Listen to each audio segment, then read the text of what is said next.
Sejauh mana perempuan boleh berikhtiar mencari ilmu di tengah kesibukannya dengan kewajiban rumah tangga? Atur. Banyak pertanyaan di Jakarta nih, termasuk di Bandung, nggak tahu di Qatar. Seorang ibu bertanya, bagaimana mensikapi sikap suami yang melarang istrinya ikut pengajian? Saya jawab, kenapa suami atau ada kadang orang tua melarang anaknya ngaji? Apa alasannya? Itu menunjukkan hasil ngajinya belum terasa oleh orang lain. Kalau umpamanya seorang anak sebelum mengaji dia nggak peduli ke keluarga, tidak berbuat baik ke orang tuanya, prestasi di sekolahnya tidak ada, bangun jam 6, nggak mandi nggak apa, langsung sarapan langsung sekolah, bekas tidurnya dibiarkan oleh ibunya, nggak pernah membantu ibunya, nggak pernah belajar, tidak berprestasi. Ibunya, bapaknya sering kesel. Lalu dia ngaji. Setelah ngaji, di dalam pengajian diberitahukan tentang bagaimana seorang pemuda muslim harus bersikap ke orang tua, ke pelajarannya dan yang lain-lain. Lalu ada perubahan. Jam 3 sudah bangun tahajud. Sebelum subuh selesai, dia bantu pekerjaan ibunya. Dia ke dapur, banyak piring-piring kotor, dia kumpulin lalu dia nyuci piring. Terus beres sambil dia menanak air atau menghangatkan nasi. Nasi sekarang ada magicom ya. Terus dia lihat ke air, ada cucian, lalu dicuci. Dia apel terus sampai adzan subuh, lalu dia ke masjid. Pulang dari masjid dia bikin kopi untuk ayah dan ibunya. Ayah ibunya begitu bangun setelah sholat, ayah ibu ini kopi. Kata ayah ibunya, kata ibu, saya mau nyuci piring dulu tuh, nggak ada untuk makan pagi sekarang. Kita jawab, udah beres bu. Mana tuh? Nah, siapa yang nyuci? Ya saya gitu. Terus kalau gitu ibu mau cuci baju, sudah dijemur. Kalau begitu ibu mau ngepel dulu di luar, sudah bersih bu, sudah wangi, semuanya sudah beres. Terus tiap hari begitu, ada perubahan baik. Ibunya senang nggak? Senang. Ayahnya senang. Adiknya dididik, dia jadi rajin belajar, prestasinya meningkat. Ayah ibunya kaget, kamu kok berubah, kenapa? Dijawab, ini hasil ngaji saya bu. Saya ikut pengajian, ustaz saya mendidik saya begini. Makanya saya amalkan. Kira-kira kalau seperti itu ayah ibunya ngelarang nggak?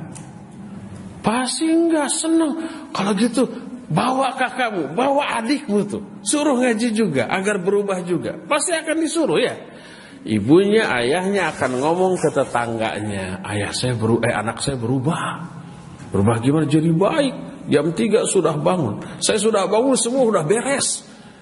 Kerjanya belajar, prestasinya sekarang melonjak. Asalnya ranking ke 200, sekarang menjadi ke 100. Lumayan.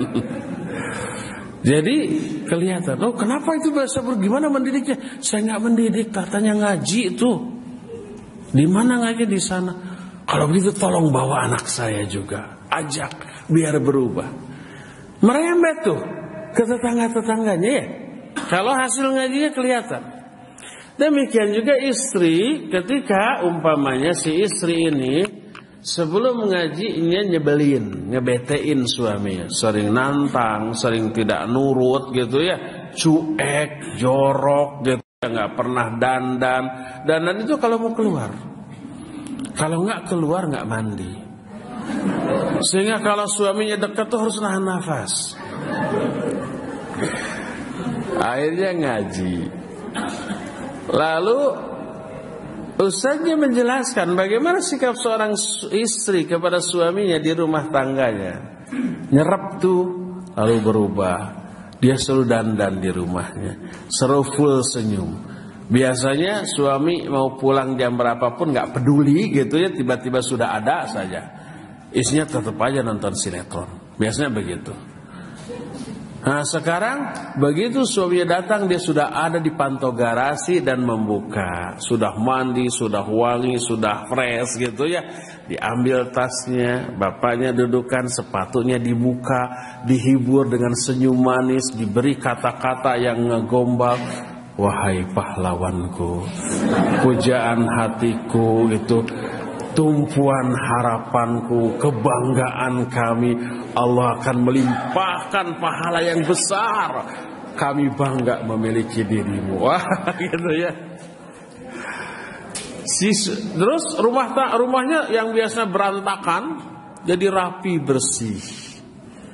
Anak-anaknya sudah mandi semuanya. Begitu datang biasa anak-anaknya cuek, ini papa langsung menyambut, seneng gitu.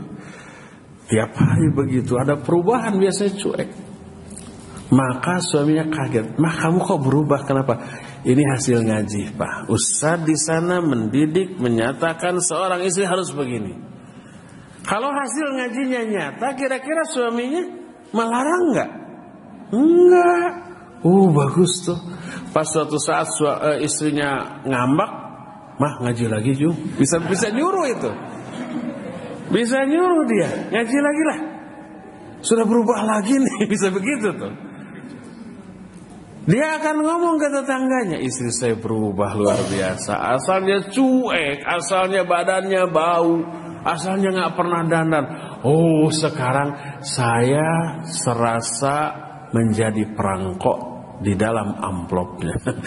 Terus nempel terus, sebab dekat itu dianya menyenangkan, menghibur, wangi, menyenangkan. Saya jadi betah di rumah. Tetangganya nanya, "Itu kenapa kok bisa berubah?" "Ngaji," katanya. Tolong bawa istri saya lebih nyebelin lagi. Agar berubah lagi. Meremet itu, ya. Jadi kalau seperti itu hasil ngaji, saya yakin gak akan ada yang melarang ke pengajian. Karena orang lain pun merasakan dampak positif dari pengajian tersebut. Nah, yang jadi masalah adalah hasil ngaji ini tidak diterapkan kecuali lebih bertambah bawel. Pak, menurut Ustadz begini ya, Bapak ini kurang tanggung jawab. Sebagai kepala rumah tangga, Bapak ini harusnya mendidik kami. Ini ngaji aja gak bener. Hayo tes Qul huwallahu ahad, bener. Aduh, hasil ngaji, belum ngaji aja udah pusing nih, setelah ngaji tambah pusing. Udah berhenti, kamu jangan ngaji. Ini kalau hasil ngajinya negatif bisa dilarang pastinya ya.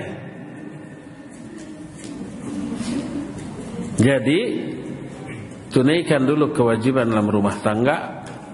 Kemudian di saat-saat sudah seluruhnya beres, silahkan ngaji. Dan tunjukkan hasil ngaji kepada suami dan anak-anak, ya. Saya pernah diprotes di Jakarta itu, tiap hari ada pengajian ibu-ibu dari jam 9 sampai jam 11. Jadi ketika suaminya udah pergi kerja, ibu-ibu sudah beres-beres di rumah jam 9, kemudian pergi ngaji jam 11, terus zuhur sudah pulang lagi sebelum anak dan suaminya pulang. Jadi nggak mengganggu. Tapi ada suami yang protes lewat WA, "Ustadz, tolong nasihati istri saya." Mungkin oleh Ustadz didengar. Dia itu rajin ngaji kemana-mana, tapi rumahnya berantakan, dibiarkan. Pernah saya harus menjemput anak saya ke sekolahnya karena ibunya nggak bisa, karena jadi panitia kajian. Saya bawa pulang anak saya dalam keadaan lapar di rumah. Berantakannya luar biasa. Pas mau makan nggak ada piring yang bersih, nggak ada makanan kecuali makanan yang basi yang kemarin yang nggak diangetin. Ini gimana Ustadz ya, yang kayak begitu itu? Apakah ciri wanita soleh itu berantakan? Ini saya bilang masukan yang bagus ya, yang bagus. Akhirnya saya terangkan, tapi nggak sebutkan bahwa saya menerima SMS atau WA kayak begitu. Saya jelaskan, jangan sampai mengejar pengajian, rumah tangga berantakan, pas suami pulang, anak pulang, nggak ada makanan, nggak ada piring bersih, itu ibu-ibu ketawa semua, seperti di sini. Setelah beres, saya di perjalanan pulang, ada ibu-ibu panitia kajian yang nelpon saya. Ustadz, tahu nggak tadi kenapa ibu-ibu ketawa? Ya tahu ketawa, tapi kenapa alasannya? Semuanya begitu Ustadz. Kesindir semuanya. Nggak semualah, kebanyakan begitu. Jangan sampai seperti itu ya.